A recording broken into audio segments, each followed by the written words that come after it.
What's up, KG? May kakilala ka bang ang daming plano, pero hanggang ngayon wala pa ring ipon? Samantalang may iba, sobrang simple lang ng ginagawa araw-araw. Pero sila pa yung unti-unting yumayaman. So ang tanong, mas mahalaga ba talaga ang strategy o baka habit ang totoong dahilan? Pag-usapan natin, let's go! Kapag gusto nating umasenso, ang una nating hinahanap lagi, strategy. Anong investment yung maganda? Anong negosyo? Anong side hustle? Anong coin? Anong stock? Ano ang tamang timing? Pero napansin mo ba? Maraming tao ang alam ang tamang strategy, pero kakaunti lang ang mga totoong sumusunod dito. At doon nagsisimula ang problema. Hindi dahil kulang sila sa impormasyon, kundi dahil kulang sila sa habit. At sa video na to, pag-uusapan natin kung bakit mas mahalaga ang habit kaysa strategy. At bakit ito ang dahilan kung bakit may mga taong daang-daang umaangat kahit hindi sila ang pinakamatalino. Kapag gusto nating magbago, iniisip agad natin, kailangan ko ba ng bagong strategy? Pero isipin mo to, alam nating lahat ng healthy ang kulay. Alam natin na dapat mag-exercise. Alam natin na dapat mag-ipon. Alam natin dapat umiwas sa utang. Kung strategy lang ang kailangan, bakit marami pa rin hindi ginagawa? Dahil ang problema, hindi knowledge, execution. At ang execution, nanggagaling sa habit. Parang gym lang. Dalawang tao sabay nag-enroll. Yung isa, may perfect workout program. Supplements, may mamahaling sapatos. Pero 2 linggo lang tumigil na. Yung isa, basic lang. 3 beses lang sa 1 linggo. Pero consistent ng 2 taon. Sino ang mas malaki ang naging resulta? Hindi yung may mas magandang strategy, kundi yung may mas magandang habit. May isang observation sa behavioral psychology na mas malaki ang epekto ng maliit na ginagawa araw-araw kaysa sa isang malaking effort na minsan lang ginawa. Kaya maraming successful people ang sobrang boring ng routine nila, paulit-ulit. Pero yun mismo ang dahilan kung bakit lumalaki ang resulta nila. Pero teka, kung habit pala ang malaga, bakit marami pa rin hindi makabuo nito? Dito nagiging interesting. Ang utak natin, mahilig sa comfort. Kapag may bagong habit, parang ekstrang trabaho. Kaya ang default natin, bukas na, next week, kapag may extra na. At paulit-ulit itong nangyayari.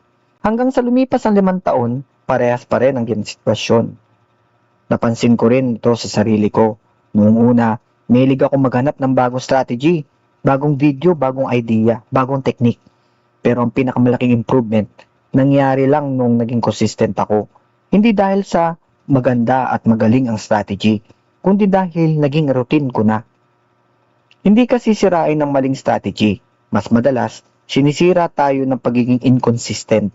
Kahit pinakamagandang plano pa ang ibigay ko sa iyo, kung hindi mo naman inuulit, walang mangyayari. Ngayon, paano naman ito konektado sa pera? Ito ang bahagi na maraming hindi nakakapansin. Halimbawa, may 2 tao. Parehong may 100 araw-araw. Yung una, paminsan-minsan lang mag-ipon kapag may natira lang. Yung pangalawa, automatic, araw-araw, 100 agad ang tinatabi. Pagkalipas ng 1 taon, hindi lang perang nabuo, habit ang nabubuo. At kapag nabuo ang habit, mas madali na madagdagan ang amount. Hindi kayo mayaman dahil minsan kang nag-ipon. Yumayaman ka dahil naging parte ito ng pagkatao mo. Kapag sinabi mong, ako yung taong lagi nag-iipon, iba ang identity mo. Mas madali yung ulitin. Maraming pag-aaral sa behavioral economics ang nagpapakita na ang automatic at paulit-ulit na financial behaviors tulad ng regular na pag-ipon ay mas tumatagal kaysa sa mga desisyong umaasa lang sa motivation. Kapag routine na ang isang gawain, mas kaunting mental effort ang kailangan para gawin ito araw-araw. Dito ko rin nakita ang halaga ng DCA. Hindi dahil magic ito, hindi dahil guaranteed ang tubo, kundi dahil tinuturuan ka nitong maging consistent. Halimbawa, sa halip na hintayin ang perfect timing, pwede kang magtabi ng maliit na halaga kapag kaya ng budget mo. Hindi ito tungkol sa pagyaman ng mabilis, mas tungkol ito sa pagbuo ng disiplina. At tandaan, ang DCA ay hindi guarantee nakikita ka. May risk pa rin ang market, kaya mahalagang mag-research at huwag mag-invest ng perang hindi mo kayang mawala. Ang strength ng habit, hindi ito maasa sa motivation. Ang weakness nito, matagal kang makakita ng resulta, kaya maraming sumusuko. Pero yun ang advantage dahil karamihan hindi kayang maging consistent. Ikaw, ano ang isang maliit na habit na kaya mong simulan ngayong linggo? Mag-ipon ba? Magbasa? Mag-exercise? O baka magsimula kang maglaan ng maliit na budget para sa long-term investing? Comment mo dyan sa baba. Gusto ko malaman. Sa huli, hindi strategy ang unang dapat mong hanapin. Habit. Dahil ang strategy, pwede mong makopya. Pero ang habit, ikaw lang ang pwedeng bumuo. Kapag nakitang tama ang ginagawa mo araw-araw, darating ang resulta kahit mabagal. At kapag dumating na yun, mukhang biglaan sa ibang tao. Pero alam mo, matagal mo yung pinagtrabahuhan. Kung gusto mo pa ng mas practical na usapan tungkol sa tamang paghawak ng pera, investing, crypto, at long-term mindset para sa mga beginners, siguraduhin nakasubscribe ka dito sa aking channel. Marami pa tayong pag-uusapan. Game on!